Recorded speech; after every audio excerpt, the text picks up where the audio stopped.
So hello friends, welcome to my YouTube channel Infinite Knowledge, and today we are talking about how you are able to write a program to find the maximum of largest number in the array. तो ये programme में आपको क्या करना है कि कोई भी एक्सटर्नल मेमोरी लोकेशन पर डेटा अवेलेबल है, उसमें से आपको मैक्सिमम नंबर और जो डेटा है उसमें से मैक्सिमम डेटा कौन सा है, मैक्सिमम नंबर में जो डेटा है वो कौन सा है। तो अभी हम कंसीडर कर लेते हैं कि जो हमारी मेमोरी लोकेशन है वो एक्सटर्नल मेमोरी लोकेशन है। आपको पता होगा कि एक्सटर्नल मेमोरी लोकेशन कितनी होती है माइक्रो कंट्रोलर में, 0000 हेक्स टू FF हेक्स होती है। तो उसमें से कोई भी 10 लोकेशन पे 10 डेटा अवेलेबल है और वो 10 डेटा में से सबसे बड़ा नंबर कौन सा है वो हमको ये प्रोग्राम में फाइंड करना है। तो पहले तो मैं लोकेशन लिख देता हूँ कि ये वाली लोकेशन है, ये स्टार्टिंग लोकेशन है वो है 3000 हेक्स, ये एक लोकेशन है। उसके बाद दूसरी लोकेशन 3001 हेक्स, 3002, 3, 4, 5, 6, 7, 8, 9। तो ये टोटल 10 हो गया। 1 2 3 4 5 6 7 8 9 10, ये टोटल 10 मेमोरी लोकेशन हो गए। उसके ऊपर जो डेटा अवेलेबल है वो कौन सा डेटा है, है 52 हेक्स, उसके बाद 64 हेक्स। ये हेक्स क्यों लिख रहा हूँ मैं, एक्चुअली ये सिंपली ऐसा डेटा अवेलेबल होगा, लेकिन मैं आपको रिप्रेजेंट कर रहा हूँ कि जो भी माइक्रो कंट्रोलर है तो वो कैसे नंबर सिस्टम में डील करता है, वो हेक्साडेसिमल सिस्टम में डील करता है, इसके कारण मैंने एच लिखा था। लेकिन एक्चुअली जब आप केल में रन करवाते हो तो तब सिंपली आपको 52, 64 ऐसा ये मेमोरी लोकेशन पर लिखना रहता है। उसके बाद कौन सा डेटा है मैं डेटा ऐड कर देता हूँ। 5F 37 50 0A 19 58 4C and finally 18। तो आप इसमें से देख सकते हो कि कौन सा नंबर सबसे बड़ा है। तो आप देख के ही बता दोगे यहाँ पर 64 ये नंबर सबसे बड़ा है, बिकॉज जो 64 6 की लाइन में कोई है ही नहीं, दूसरा कोई भी नंबर 6 की लाइन में है ही नहीं। तो फाइनल आंसर क्या आया हमारा 64 हेक्स। तो ये हमारा फाइनल आंसर आया। तो आपको प्रोग्राम ऐसा करना है कि जो ये लोकेशन पे इतना डेटा, कोई भी डेटा डालना है, कोई भी डेटा, ऐसा नहीं यही डेटा डाल सकते हो, कोई भी डेटा अवेलेबल होगा और उसमें से मैक्सिमम और लार्जेस्ट नंबर फाइंड करना है। तो यहाँ पर हमको आंसर क्या मिलता है 64 हेक्स मिलता है। तो अभी ये सेम चीज़ हम प्रोग्रामिंग के थ्रू देखने वाले हैं कि प्रोग्राम में हम कैसे प्रोग्राम लिख सकते हो और कैसे ये 10 डेटा के लिए और 10 मेमोरी लोकेशन के लिए हम मैक्सिमम नंबर फाइंड कर सकते हैं। ऐसा नहीं है कि 10 के लिए ही करना है, आप कितने भी नंबर के लिए, कितने भी मेमोरी लोकेशन के लिए प्रोग्राम रन करवा सकते हो। तो अभी ये प्रोग्राम में सिंपली लॉजिक क्या लगेगा, हम पहले ये डेटा को लेंगे, मतलब ये डेटा को एक एक्यूमुलेटर में ले लेंगे और उसके बाद दूसरे डेटा को लेंगे, ये डेटा को पहले एक्यूमुलेटर में लेंगे, ये वाले डेटा को, फर्स्ट डेटा को, उसके बाद उसको बी रजिस्टर में ट्रांसफ़र कर देंगे। फिर दूसरा डेटा ये वाला लेंगे, दूसरा डेटा क्योंकि ये पहली बार ये पॉइंटिंग करेगा, उसके बाद यहाँ पॉइंटिंग करेगा, तो दूसरा डेटा 64 फिर से एक्यूमुलेटर में आएगा। और अभी ये दो डेटा को हम कंपेयर करेंगे कि 52 if A is greater than B और नॉट, ऐसे कंपेयर करेंगे। जो ग्रेटर है तो 64 हमारा सेव हो जाएगा और ये 52 नेगलेक्ट हो जाएगा। फिर दूसरे ये डेटा लेंगे और उसको कंपेयर करेंगे। फिर अगली बार ये डेटा कहाँ पर आएगा 57, ये फिर बी में चला जाएगा ये डेटा, क्योंकि पहले हम डेटा लेते हैं उसके बाद बी रजिस्टर में ट्रांसफ़र करते हैं। और फिर से जो डेटा लेंगे वो एक्यूमुलेटर में आएगा 55F। तो अभी ये कंपेयर करेगा 5F इज़ ग्रेटर देन 64 और नो, तो 5F इज़ लेस देन 64, ये ग्रेटर देन नहीं है। तो अभी ये डेटा चला जाएगा और हमारा बी रजिस्टर में फिर से ये डेटा आ जाएगा और फिर वो अगेन आगे जाएगा और कंपेयर करेगा 37 के साथ, 37 के साथ सेम कंपेयर करेगा। बी में हमारा 64 है, ए में 37 है। तो अभी आप देख सकते हो ए है वो लेस देन 37 है और लेस देन बी है, बी में 64 है और ए में लेस है, तो अगेन ये नेगलेक्ट हो जाएगा, बी में हमारा ये डेटा सेम रहेगा। लेकिन अभी के लिए आप मान लो कि यहाँ पे 50 नहीं है और 70 है, तब क्या होगा, तो अभी तो हमारा बी में 64 रहा है और ए में हमने क्या लिया, यहाँ से मैंने 50 का 70 कर दिया। तो अभी यहाँ आप देख सकते हो ए इज ग्रेटर देन बी, यहाँ पे 64 कम है और ए ज़्यादा है। तो अभी क्या होगा कि बी में जो पहले 64 रहता था, जो ग्रेटर वैल्यू है अभी वो रहेगी, मतलब 70 बी में चला जाएगा और जो 64 था वो नेगलेक्ट हो जाएगा। मतलब बी में क्या रह रहा है हमारा, बी में हमेशा ग्रेटर नंबर सेव हो रहा है। कोई भी कंपैरिजन के बाद, ये सभी कंपैरिजन के बाद जो भी ग्रेटर नंबर है वो ग्रेटर नंबर हमारा बी में सेव हो रहा है। तो ऐसे ही लॉजिक को हम हमारे प्रोग्राम में इम्प्लीमेंट करेंगे और सिंपली प्रोग्राम समझने का ट्राई करेंगे। तो अभी प्रोग्राम को इनिशियलाइज किससे करते हैं हम, org 0000x for initializing the program. उसके बाद हम क्या करते हैं, उसके बाद हम मूव इंस्ट्रक्शन का यूज करते हैं, मूव r0 0ax। ये 0ax क्या रिप्रेजेंट कर रहा है कि टोटल हमारे 10 डेटा है, ये 10 डेटा है। 10 को हम हेक्साडेसिमल में क्या लिखते हैं, 0 एक की तरह लिखते हैं। तो इसके कारण मैंने R0 में क्या ऐड किया है, टोटल डेटा जो काउंट करेगा, टोटल डेटा कितने हैं, ये हमेशा इसका यूज क्या होगा, ये हमेशा डिक्रीमेंट होगा। पहले एक डेटा ले लेगा, फिर दूसरे डेटा ले लेगा, उसके बाद ये डिक्रीमेंट होता जाएगा, डिक्रीमेंट होता जाएगा अप टू R0। जब 0 0 हो जाएगा तब हमारा प्रोग्राम स्टॉप हो जाएगा। उसका मतलब क्या हुआ कि हमने जो भी डेटा है वो सबको कंपेयर करके देख लिया है और हमारा आउटपुट आ गया है। वो देखने के लिए हम R0 इंस्ट्रक्शन का और ये वाले इंस्ट्रक्शन का यूज़ करेंगे। इसका आगे क्या यूज़ होता है वो अच्छे से आगे भी समझ में आ जाएगा। अभी ये ऐसा कंसिडर कर लो कि 10 डेटा है, इसके कारण हमने 0ax यूज़ किया है। अभी आगे हम क्या देखेंगे, अभी आपको पता चल गया होगा कि ये जो डेटा है, मतलब ये एक्सटर्नल मेमोरी है, वो कितने बिट की है, 16 बिट की है। तो 16 बिट कौन सा रजिस्टर है, माइक्रो कंट्रोलर में एक ही रजिस्टर जो 16 बिट डेटा स्टोर करता है, वो कौन सा रजिस्टर है, DPTR रजिस्टर है। वो अकेला ऐसा रजिस्टर है जो 16 बिट को स्टोर करता है। तो मैं इधर क्या करूँगा, मूव DPTR 3000 हेक्स। मतलब अभी हमारा DPTR क्या हो गया, DPTR के अंदर रजिस्टर के अंदर 3000 हेक्स आ गया। अभी इसका यूज क्या करेंगे, इसका यूज अभी हम मूव एक्स इंस्ट्रक्शन में करेंगे। मूव एक्स इंस्ट्रक्शन क्या करेगा, एक्यूमुलेटर में डेटा लाएगा। कहाँ से डेटा लाएगा, DPTR में से डेटा लाएगा। मतलब ये रिप्रेजेंट क्या कर रहा है, मूव एक्स। एक्स क्यों, क्योंकि हम एक्सटर्नल मेमोरी के साथ डील कर रहे हैं। ए हमारा एक्यूमुलेटर है, ये एट क्या डिफाइन कर रहा है कि ये लोकेशन पे, मतलब DPTR में अभी कोई भी डेटा है, DPTR में कौन सा डेटा है, 3000 है, मतलब 3000 हेक्स लोकेशन पे जो डेटा है, ये जो @ है वो क्या डिफाइन कर रहा है, क्या बता रहा है कि वो लोकेशन पे जो डेटा है वो हमारा एक्यूमुलेटर में आना चाहिए। तो ये वाले इंस्ट्रक्शन एग्जीक्यूट होने के बाद हमारा जो एक्यूमुलेटर होगा वो आपको कैसे दिखेगा, 52 हेक्स ऐसा दिखेगा। क्योंकि ये DPTR अभी यहाँ पर DPTR में क्या है, DPTR में हमने 3000 हेक्स ऐड किया है। ये @ क्या डिफाइन कर रहा है कि वो एक्सटर्नल लोकेशन पे, ये जो 3000 हेक्स है वो लोकेशन पे कौन सा डेटा है, वो डेटा को हमको एक्यूमुलेटर में लाना है। That's why we have to use this type of @ और दिस टाइप ऑफ इंस्ट्रक्शन। अभी यहाँ पर सिंपली कोई 16 बिट होता तो हम क्या करते हैं, सिंपली मूव इंस्ट्रक्शन का यूज करते हैं। कोई इंटरनल रैम होती, इंटरनल रैम मतलब 00 हेक्स टू FFX, ये इंटरनल रैम के लिए जो हम यूज करते हैं, तो तब सिंपल मूव इंस्ट्रक्शन का यूज करते हैं, तब मूव एक्स का यूज नहीं करते। लेकिन जब एक्सटर्नल मेमोरी के साथ डील करते हैं तब हम मूव एक्स का यूज करते हैं। वो इनबिल्ट फीचर है माइक्रो कंट्रोलर का, यहाँ मूव इंस्ट्रक्शन का यूज नहीं कर सकते। अभी आगे देखते हैं।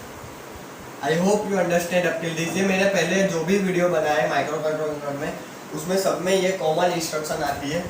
मैं हर बार इंस्ट्रक्शन इसलिए रिपीट करता हूँ कि आपको कोई भी कंफ्यूजन ना हो, और जो अगले वाले वीडियो में भी कंफ्यूजन रह गया हो तो ये वाले वीडियो में वो क्लियर हो जाए। जो आप मेरे वीडियो कंटिन्यूसली देखते हो तो आप सिंपली समझ ही गए होगे कि ये इंस्ट्रक्शन क्या करता है। तो अभी आगे देखते हैं। अभी इसके आगे कौन से इंस्ट्रक्शन है, अभी मैंने पहले ही जब एक्सप्लेन किया लॉजिक, तब मैंने क्या बोला था कि जो ए रजिस्टर में पहले हम डेटा लेते हैं और उसको बैकअप के लिए बी में डाल देते हैं। तो वो करने के लिए अभी हमने ए में तो ले लिया डेटा 52, अभी उसको बैकअप के लिए मूव बी में डाल देते हैं। मतलब अभी हमारा बी भी क्या हो गया, 52 हेक्स हो गया। जो ए में डेटा था वो सेम डेटा अभी बी में चला गया। उसके बाद हम क्या करेंगे, decrement and jump DJNZ R0 L2 और S जंप स्टॉप। मतलब डिक्रीमेंट एंड जंप, ये R0 में क्या है, अभी 0 AX है, मतलब 10 है, 10 डेटा के लिए 10 है। एक डेटा ले लिया हम, ये वाला डेटा ले लिया, अभी दूसरे डेटा के लिए वो डिक्रीमेंट करेगा। Decrement and jump if not 0, ये डिक्रीमेंट होगा 0A होगा, उसके बाद 0 9 8 अप टू 0 0 हो जाएगा। Decrement and jump if not 0 नहीं है तो वो यहाँ पर जंप करेगा। और 0 है मतलब उसका क्या कि हमारा लूप ने सभी डेटा को ले लिया है। 0 है मतलब उसने 0A के लिए भी एग्जीक्यूट हो गया, 09 के लिए भी एग्जीक्यूट हो गया, 08 के लिए भी एग्जीक्यूट हो गया। वो कब एग्जीक्यूट होगा, जब तक हमारा ये वाला रजिस्टर डिक्रीमेंट होकर 0 नहीं होता। DJNZ डिक्रीमेंट एंड जंप, तो ये इंस्ट्रक्शन क्या करेगा, अभी मैंने 0A डाला है R0 में, तो अभी हमारा R0 09 हो जाएगा क्योंकि ये डिक्रीमेंट करता है। Decrement and jump if not 0, तो अभी हमारा 0 तो नहीं है, ये 09 है, तो इसीलिए वो L2 पे जंप गया। यहाँ 0 आता तब वो स्टॉप पर जंप कर देता और स्टॉप पर वो हमारा प्रोग्राम एंड हो जाता। अभी इसके बाद क्या करते हैं, वो L2 पे जंप किया और जो 0 0 आ गया होता तो वो स्टॉप हो जाता। वो क्यों स्टॉप होता, क्योंकि वो सभी के लिए एग्जीक्यूट होगा, ऐसे वो डायरेक्टली 0 नहीं आएगा। पहले वो 0A होगा, उसके बाद 9 होगा, फिर 8 होगा, फिर 7 होगा, और आफ्टर ऑल एग्जीक्यूशन वो 0 आएगा, डायरेक्टली 0 नहीं आएगा। लेकिन जब 0 आएगा तब हमको स्टॉप करना पड़ेगा। 0 आएगा, यहाँ पर 0 आ गया R0 में, वो डिक्रीमेंट करता गया, तो एक टाइम तो आएगा ना कि वो 0 आ जाएगा। वो 0 आ जाएगा मतलब क्या कि जो जितनी भी लोकेशन के लिए हमने लिया था, जो डेटा कंपैरिजन करने के लिए लिया था, वो all the location are covered. ये सभी डेटा हमारे कवर्ड हो गए, उसको कंपेयर कर दिया और फाइनल हमें आउटपुट मिल गया। हमारा फाइनल आउटपुट रजिस्टर बी में आएगा। ये इम्पोर्टेंस ऑफ दिस इंस्ट्रक्शन, ये इम्पोर्टेंट है, आपको आगे पता चलेगा कि क्यों रजिस्टर में फाइनल आंसर हमारा बी में आता है। तो आई hope you understand up till this. ये दो इंस्ट्रक्शन का मतलब क्या है समझ आ गया होगा। अभी उसके आगे देखते हैं। उसके आगे एक दूसरा इंस्ट्रक्शन है इंक्रीमेंट DPTR। इसका मतलब क्या हुआ, पहले हमने DPTR 3000 हेक्स यहाँ पर डायरेक्टली ऐड किया था, अभी DPTR इंक्रीमेंट किया, मतलब DPTR क्या हो गया हमारा 3001 हेक्स हो गया, मतलब अभी ये हो गया DPTR में ये आ गया। अभी हम क्या करेंगे, मतलब ये प्रोग्राम में करना क्या है, सिंपल लॉजिक मैंने ऑलरेडी एक्सप्लेन किया कि पहले ये डेटा लो, उसके बाद ये डेटा लो, वो दोनों को कंपेयर करो। जो बड़ा डेटा है इन दोनों में से जो भी बड़ा है उसको बी रजिस्टर में स्टोर कर दो, और जो छोटा है उसको नेगलेक्ट कर दो और दूसरा डेटा लो। दूसरा डेटा फिर से ये दोनों को कंपेयर करो, 64 और 5F से 5F को कंपेयर करो, कौन बड़ा है, 64 बड़ा है, तो जो बड़ा है उसको बी रजिस्टर में रहने दो और फिर से ए रजिस्टर के लिए नया डेटा लो। तो मतलब अभी कंपैरिजन इसका और इसका होगा क्योंकि हमने इसको नेगलेक्ट कर दिया और इसको भी नेगलेक्ट कर दिया। फिर से सेम प्रोसेस, 64 हेक्स जो हमारा बी में है और 37 जो हमारे ए में है, वो दोनों को अगेन कंपेयर करो, चेक करो कि ये दोनों में से बड़ा कौन है। वो कैसे करते वो आगे आएगा। अब ओबियसली 64 बड़ा है तो उसको बी में रहने दो, अभी ए को नेगलेक्ट कर दो, इसको भी नेगलेक्ट कर दो, ए में एक्स्ट्रा डेटा लो। अभी यहाँ पे 50 था, ये तो मैंने चेंज किया था, ये 50x है, 70x वो आगे आपको एक्सप्लेन करने के लिए चेंज किया। तो सेम अगेन प्रोसेस की इसको कंपेयर करो इसके साथ, अगेन 64 इज ग्रेटर देन 50, तो 64 को हम बी में रहने दो और इसको नेगलेक्ट करके फिर से एक्यूमुलेटर में नया डेटा दो। बी में क्यों हमने ले लिया, क्योंकि हमेशा हमको एक्यूमुलेट, आप मूव बी @DPTR ऐसी कोई इंस्ट्रक्शन है ही नहीं। ऐसी कोई इंस्ट्रक्शन माइक्रो कंट्रोलर में एग्जिस्ट करती ही नहीं। तो यहाँ पर ए होना ही चाहिए। आपको एक्सटर्नल मेमोरी में से जो डेटा लेना है तो आपको एक्यूमुलेटर का यूज करना ही पड़ेगा। आप यही इंस्ट्रक्शन एग्जीक्यूट करवा सकते हो, बी वाले इंस्ट्रक्शन यूज नहीं करवा सकते हो। इसीलिए ये डेटा जो चला ना जाए, जो हर बार जो एक्यूमुलेटर का डेटा चेंज होता रहा, तो जो बड़ा नंबर है जो हमने यहाँ पर कंपेयर करके रखा था उसको कहाँ पर तो सेव करना पड़ेगा ना, बाकी तो वो नंबर ही चला जाएगा। तो इसके कारण 64 को हमने बी में रख दिया। तो इंक्रीमेंट डीपीडीआर 3100 हेक्स होता है।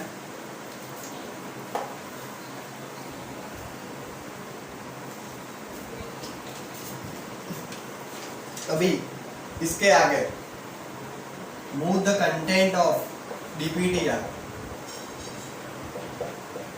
मतलब अभी हमारा एक्यूमुलेटर क्या हो गया 3100 हेक्स हमारे डीपीडीआर में, और वो डेटा एक्यूमुलेटर में आता है। मतलब 64 वाला डेटा हमारा ए में आ गया। पहले हमने ए में ये वाला डेटा ले लिया, उसको बी में डाल दिया, फिर हमने एक इंक्रीमेंट किया, ये वाला डेटा लिया, वो ए में आ गया। अभी हम क्या करेंगे, कंपेयर करेंगे कौन से दो डेटा को, एक ये डेटा को और एक ये डेटा को। क्यों? क्योंकि हमको ये दोनों को पहले कंपेयर करना है। तो कंपेयर के लिए कौन सी इंस्ट्रक्शन है, उसके लिए एक स्पेशल इंस्ट्रक्शन है, compare and jump if not equal A and B. Compare and jump if not equal, जो इक्वल नहीं है तो वो कहाँ पर जंप करेगा, A1 पे जंप करेगा। तो अभी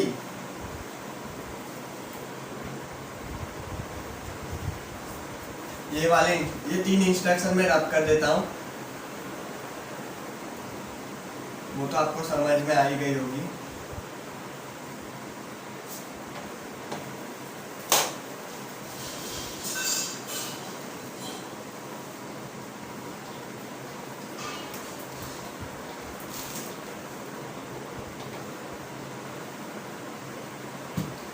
A1 मतलब ये नीचे से जो आएगा ना वो मैं अभी ऊपर लिख रहा हूँ, तो वो A1 पे जंप करेगा। कंपेयर, ये सीजे एनी इंस्ट्रक्शन क्या करता है आपको पता है कि वो ए और बी को सिर्फ कंपेयर करेगा। मतलब ए में जो डेटा है, ए में कौन सा डेटा है 64 है और बी में अभी कौन सा डेटा है 52 है, वो इन दोनों को कंपेयर करेगा। कंपेयर मतलब ए माइनस बी करेगा। ए माइनस बी करने के बाद जो भी आंसर आएगा वो स्टोर नहीं करेगा। मतलब स्टोर नहीं करेगा उसका मतलब क्या, ए में हमारा 64 ही रहेगा, बी में हमारा 52 ही रहेगा। After execution of this instruction, execute होने के बाद बोल रहा हूँ, ये कंपेयर करता है, सबट्रैक्ट नहीं करता। सबट्रैक्ट करता होता तो जो आंसर आता 12, 64 माइनस 52, 12 आता, वो हमारा एक्यूमुलेटर में स्टोर हो जाता। लेकिन ये कंपेयर करता है, सबट्रैक्ट नहीं करता। मतलब ये हमारा आंसर 12 नहीं आएगा। 12 नहीं आएगा उसका मतलब क्या कि हमारा ए में जो डेटा है वो 64 ही रहेगा, बी में भी 52 ही रहेगा। खाली कैरी बिट अफेक्ट करेगा। अभी इसका इम्पोर्टेंट क्या है, अभी तक तो सिंपल में कंपेयर बोल रहा था, एकदम से कैरी बिट क्यों आ गया? आपको ऐसा आया होगा दिमाग में कि एकदम से कैरी बिट का क्यों मैं बात कर रहा हूँ। तो ये जो इंस्ट्रक्शन है वो सिर्फ कैरी पर ही काम करती है। मतलब कंपेयर करने के बाद ए और बी में कोई भी डेटा चेंज नहीं होता है, सिर्फ और सिर्फ जो कैरी बिट होता है, कैरी फ्लैग आप ऐसा भी बोलते हो, कैरी फ्लैग, वो अफेक्ट करता है। तो फिर कैरी फ्लैग की जरूरत यहाँ पर क्यों पड़ी? कंपैरिजन के लिए कैरी फ्लैग की जरूरत क्यों पड़ी? आपको ऐसा भी मन में आया होगा कि कैरी फ्लैग के लिए जरूरत क्यों? अभी मैं उसका इम्पोर्टेंट दिखा, कैरी फ्लैग की यहाँ पर जरूरत क्यों पड़ी। ये वाले के लिए कैरी, यहाँ पर कैरी आएगी कि नहीं आएगी? सिंपल सब्ट्रैक्शन 64 माइनस 52 करते हैं तो 4 माइनस 2 2, 6 माइनस 1 1 2, सिंपली कोई भी कैरी नहीं आएगी। कैरी मतलब सब्ट्रैक्शन में हम उसको बोरो भी बोलते हैं कि आगे से बोरो लेते हैं, तभी बोरो फ्लैग वो कैरी फ्लैग ही अफेक्ट होता है, वो सेम ही है। दोनों को आप सेम कंसिडर कर सकते हो। तो इसके लिए तो हो गया, कंपैरिजन a माइनस बी करा तो 12 आया। तो यहाँ पे आगे इंस्ट्रक्शन कौन सी रखी है मैंने, compare and jump if not equal. लेकिन जब इक्वल होता है मतलब ए और बी दोनों सेम डेटा होता है, यहाँ पर दोनों सेम डेटा होता, तब वो कहाँ जंप करता, एस जंप L3। तो L3 हमारा कहाँ था, यहाँ पर था। कंपेयर जो सेम डेटा हो गया तो फिर कंपैरिजन की कोई बात ही नहीं है, सीधा वो हम वापस आ गए दूसरे डेटा को लेने के लिए, मतलब अभी इसको लेने के लिए वापस आ गए। कब, जब ये डेटा 52 दोनों सेम हुआ था।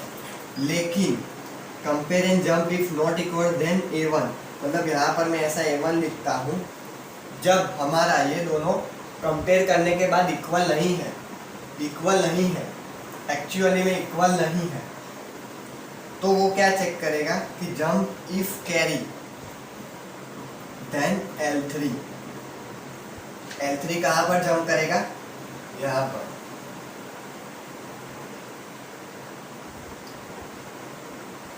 तो अभी ये वाले इंस्ट्रक्शन और ये वाले मैंने यहाँ से आधा छोड़ के आपको बोल दिया कि खाली 52 आएगा, 64 माइनस 52 12 आएगा। Compare and jump if not equal A and B then A1, मतलब ये यहाँ पर एक्चुअली में ऐसा होगा तो वो compare and jump if not equal A and B, तो A एंड B इक्वल नहीं है तो वो कहाँ पर जंप करेगा, A1 पर जंप करेगा। जंप इफ कैरी, ये इंस्ट्रक्शन एग्जीक्यूट होने के बाद हमारा कैरी फ्लैग अफेक्ट होगा। जंप इफ कैरी 64 माइनस 52 होता है तो कैरी जनरेट नहीं होता है। लेकिन जब उल्टा था, उल्टा होता 52 माइनस 64 होता तो हमारा आंसर -12 आता। जो भी नेगेटिव नंबर माइक्रो कंट्रोलर में आते हैं उसको हम कैसे रिप्रेजेंट करते हैं, two sign method. Two sign method में क्या करना है कि जो 12 है, 12 जो हमारा नेगेटिव नंबर आया उसको मुझे टू साइन मेथड से रिप्रेजेंट करना है। तो उसके लिए मुझे क्या करना पड़ेगा, जो भी नंबर है पहले उसका वंस कॉम्प्लीमेंट फाइंड करना पड़ेगा और फिर उसमें +1 ऐड करके टूस कॉम्प्लीमेंट फाइंड करना पड़ेगा। तो ये जब हम करते हैं तो हमारा जो 7th नंबर का बीट होता है, ये टोटल D7, टोटल 8 बीट होते हैं, D0 to D7, तो D7 नंबर का बीट होता है वो 1 होता है। और जो 1 होता है वो क्या रिप्रेजेंट कर रहा है कि हमारा नंबर कंपेयर होने के बाद, A एंड B को कंपेयर होने के बाद जो आंसर आया वो नेगेटिव आया। मतलब जंप इफ कैरी नेगेटिव आया, मतलब जो हमारा A में डेटा है वो छोटा है B करता, B के कंपेयर में। ये जो डेटा था 64 में A में है और ये जो डेटा B में है। लेकिन अभी आप ऐसा कंसीडर कर लो कि 52 हमारा A में है और 64 हमारा B में है, तब जो डेटा होता वो हमारा माइनस आता और माइनस जो 1 होता और वो क्या रिप्रेजेंट करता, कैरी रिप्रेजेंट करता। ये बीट 1 हो जाती आफ्टर टूस कॉम्प्लीमेंट। टूस कॉम्प्लीमेंट करने के बाद D7 1 होता, ऐसा माइनस में आंसर आने के बाद भी हमारा कैरी फ्लैग अफेक्ट होता। ऐसा इधर नहीं होता कैरी फ्लैग अफेक्ट, जब ऐसा आंसर आता तब हमारा कैरी फ्लैग अफेक्ट होता। और वो कैरी फ्लैग अफेक्ट होता jump if carry then L3, but jump if not carry, jump if not carry। तो यहाँ पर कैरी आ गया, कैरी आ गया उसका मतलब क्या है, हमारा नंबर छोटा है। जब A is less then B होगा तब जंप इफ कैरी इंस्ट्रक्शन के बाद वो कहाँ पर जंप कर देगा, L3 के ऊपर जंप कर देगा, L3 के ऊपर जंप कर देगा। लेकिन जब A is greater then B होगा तब वो क्या करेगा, कैरी जनरेट नहीं होगा। ए इज ग्रेटर देन बी, ए 64 है 52 है, यहाँ पर पॉजिटिव 1 आंसर आया, तो यहाँ पर कोई भी कैरी नहीं आएगा। जब ए इज लेस देन बी होगा तभी कैरी आएगा। जब लेस देन बी होगा तब वो L3 पे जंप करेगा। लेकिन जब हमारी कैरी नहीं आई तब वो कहाँ जंप करेगा, एस जंप L1। मतलब यहाँ पर एक इसके नीचे एक इंस्ट्रक्शन आएगा, मतलब यहाँ पे लिखता हूँ एस जंप L1। तो L1 कहाँ पर है हमारा, L1 हमारा यहाँ पर है।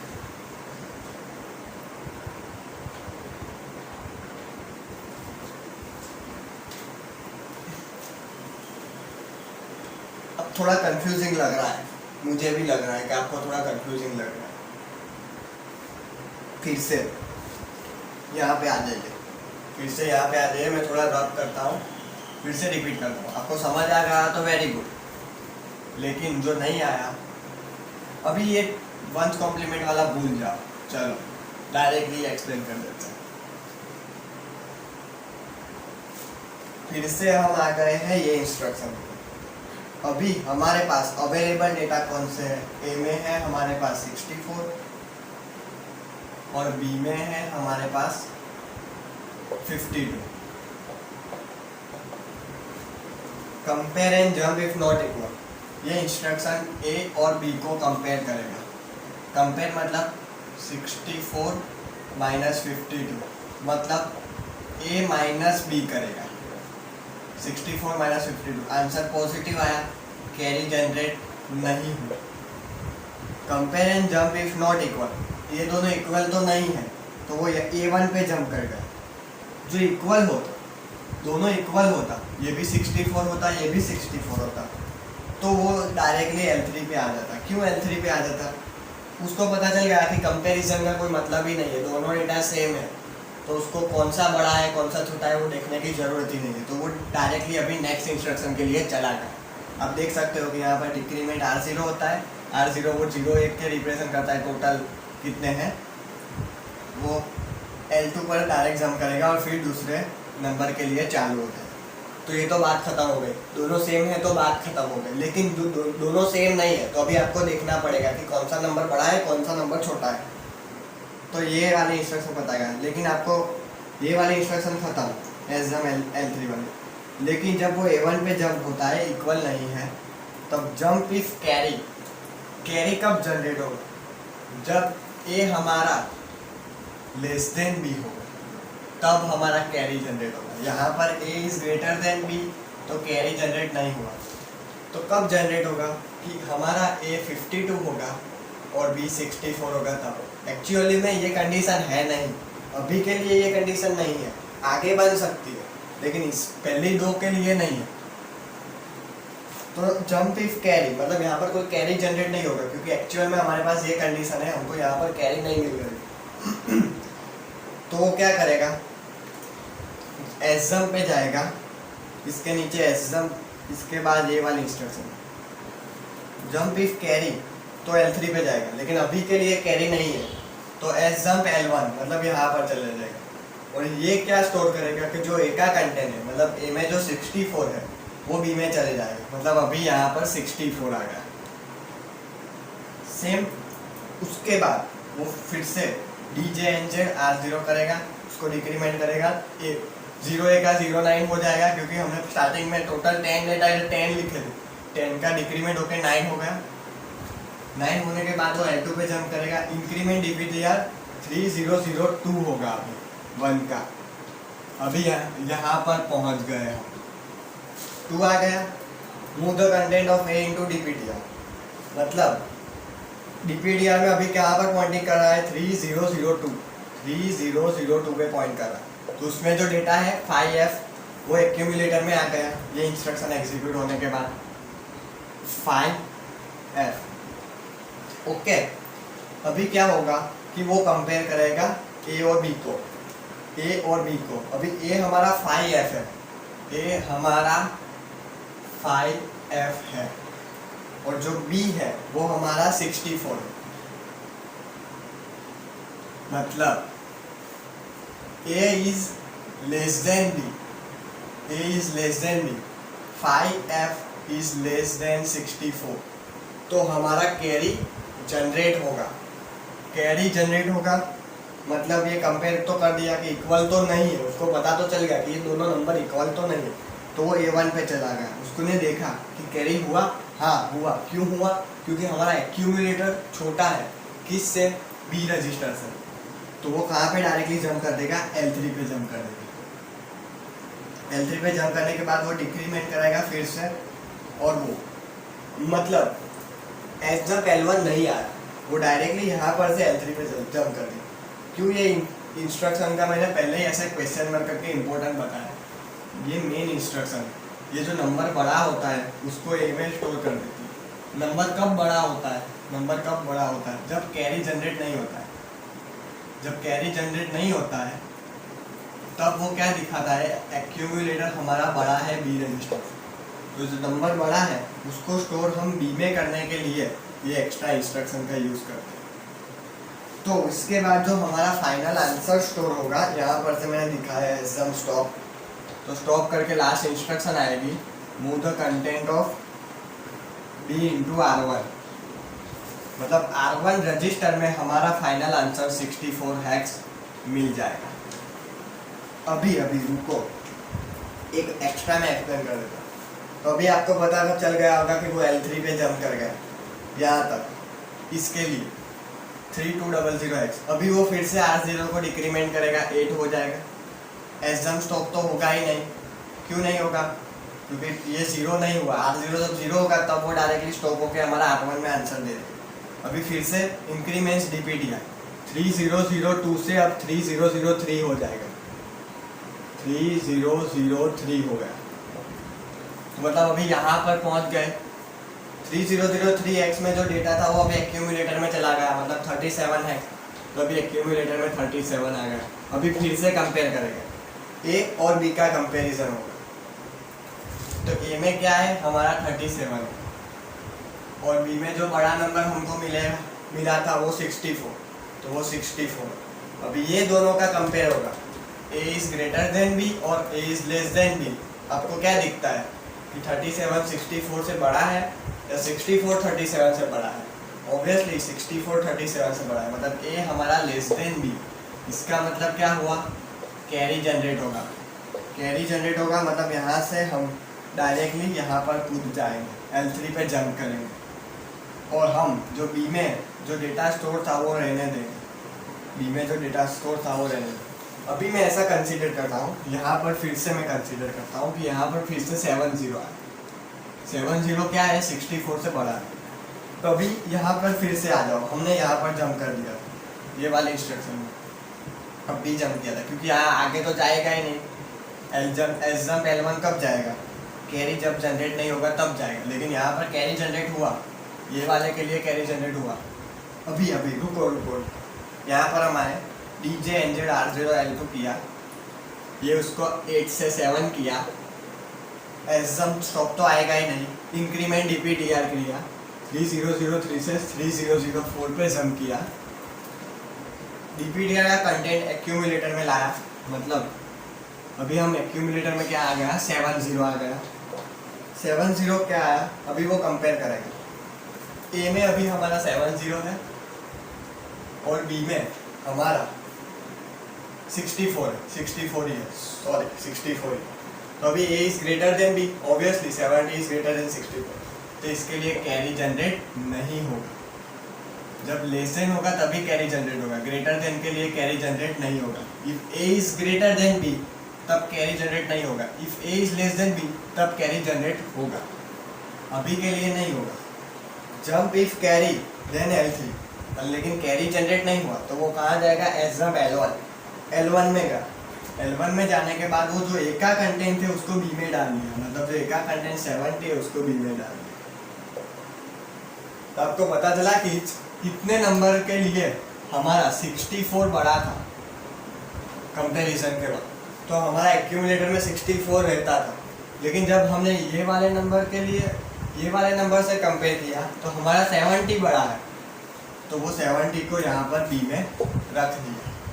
तो इंस्ट्रक्शन का इम्पोर्टेंट ये है कि जो फाइनल आंसर मिलेगा वो हमको बी में मिलेगा, क्योंकि बी हमेशा जो बड़ा नंबर है उसको स्टोर करके रखता है। बी अच्छा रजिस्टर है, वो स्टोर करके रखता है जो हमको चाहिए वो डायरेक्टली हमने उससे ले लिया R1 में हमारा आंसर कंप्लीट। ऐसे सेम प्रोसेस सबके लिए रिपीट होगा। अभी के लिए यहाँ पर 50, ये मैंने समझाने के लिए जो मैंने ऐसे डेटा थे, तो यहाँ पर जो फाइनल आंसर आता वो कौन सा आता, अब कंपेयर करके देख सकते हो कि सबसे बड़ा नंबर 70 है, तो फाइनल आंसर 70 आता।